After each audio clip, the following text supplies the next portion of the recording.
Hello everyone, I'm Daisuke Tiarachi and an international language instructor.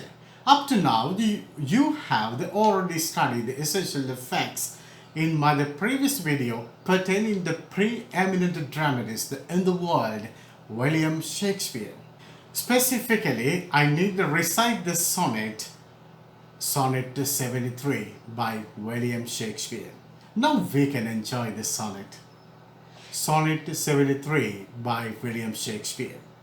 That time of year thou mayst in me behold, when the yellow leaves or none or few do hang upon those the balls which shake against the cold. Therein the choirs where late the sweet bird sang.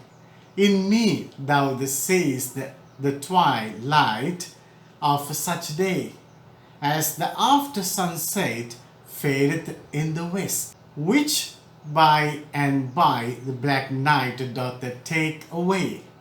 Death's the second self that seals up all in rest.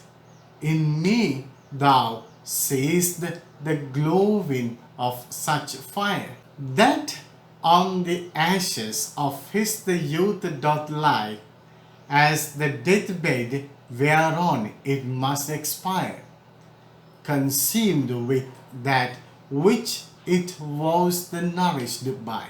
This thou perceivest, which makes thy love more strong, to love that well which thou must live ere long. That is the end of the sonnet the 73 by the William Shakespeare. So please be the kind enough to subscribe to the channel Daisuke and click on the bell icon to get the latest video soon. See you again.